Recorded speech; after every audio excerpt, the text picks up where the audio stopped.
Okay, this is lecture 11 of these Iraq lectures, and the last lecture in 3440.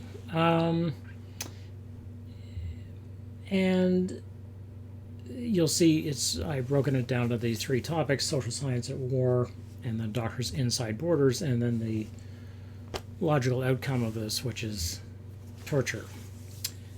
So this first thing, social science at war. This may seem like an odd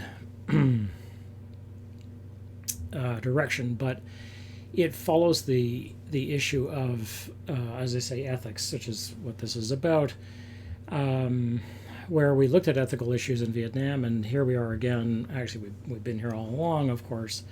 And as we've gone along, we've seen different kinds of ethical issues, whether it's to do with how you fight with a predator or a drone and so on. Okay. If you consider the sort of overall narrative or the arc of the war in Iraq up to this point that I've been laying out, as the war begins to worsen after 2003, so after May 2003, the military began to look for tools that it hadn't used before or had put aside before, and so on. So the drones were an enormous tactical battlefield advantage, but what else could they use?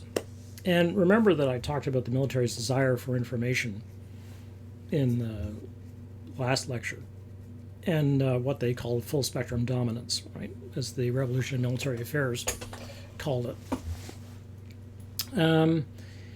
And also keep in mind that the amount of the war was outsourced. So remember that by the time we get to sort of, a few years on, we've got 150,000 private military contractors on the ground doing all kinds of things which basically aren't visible to the public, including fighting the war, doing security, fighting the war, doing all kinds of other things.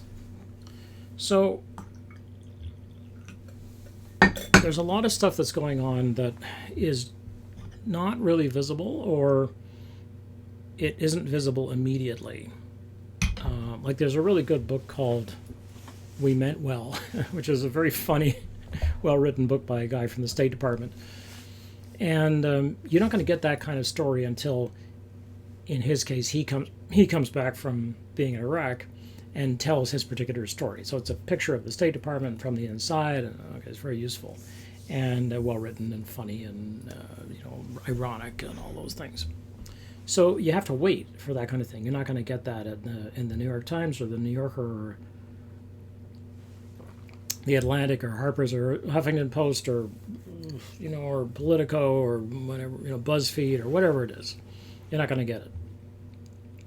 So in an attempt to stop soldiers from being killed and an attempt to make the mission go better, whatever the mission was, because it was like, bring democracy to Iraq. It's like, okay. I mean, that's the mission. All right. The military initially hired an anthropologist named Montgomery McFate to study the problems of how social science might help the war. And McFate, who is known as Mitzi, had quite the record. I mean, she's quite a powerhouse.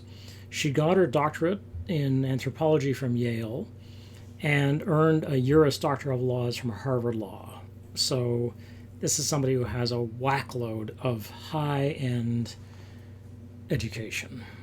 And after the war started, she began working for the Office of Naval Research, the ONR.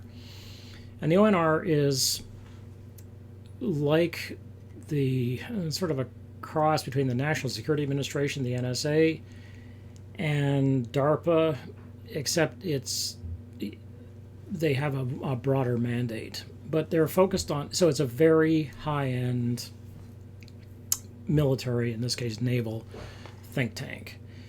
And so there are think tanks outside the military, like the RAND Corporation, and there are think tanks inside the military that are run by the military, for the military, and so on.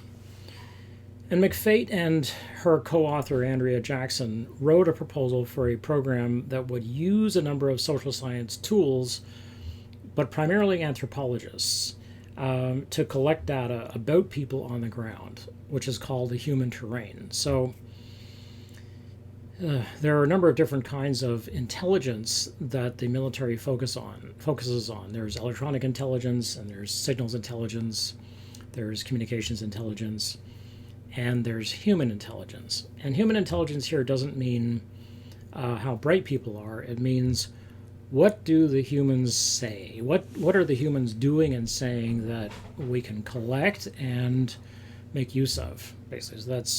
So what are humans doing? So this concept of the human terrain is very much part of and fits in with the revolution in military affairs. It just takes the humans as sort of part of the spectrum.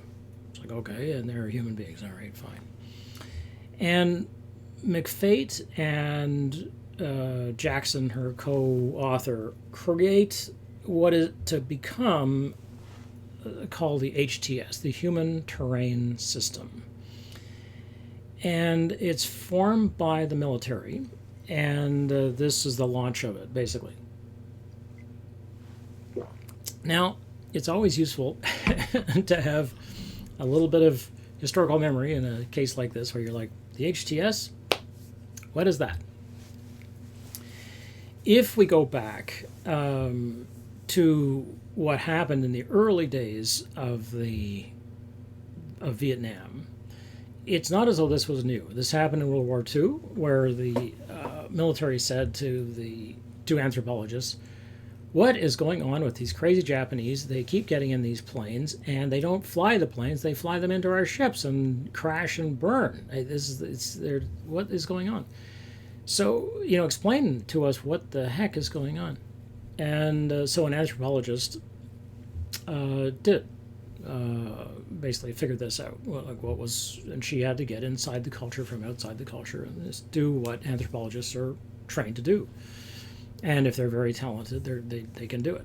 And in this case, Benedict, who is the person who, Ruth Benedict, who figured this out, was able to figure it out from outside. Well, in Vietnam, the same kind of thing applied. They were like, the military initially was like, what, how do these Vietnamese think? Like, what? They're doing stuff that doesn't make any sense to us. So let's set up a program. And they set up what was called the CORDS program, CORDS, CORDS. And it was considered to be one of the most disastrous policies that the Americans tried in the early Vietnam War, because it created the Strategic Hamlet Program, which I've talked about. And the Strategic Hamlet Program, as I say, was an absolute disaster. It didn't work at all. And CORDS stood for the Civil Operations and Rural Development Support.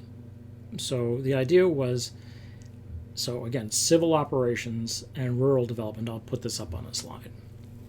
So what that meant basically was the same kind of thing. It's like, what do people need? And let's analyze the situation on the ground.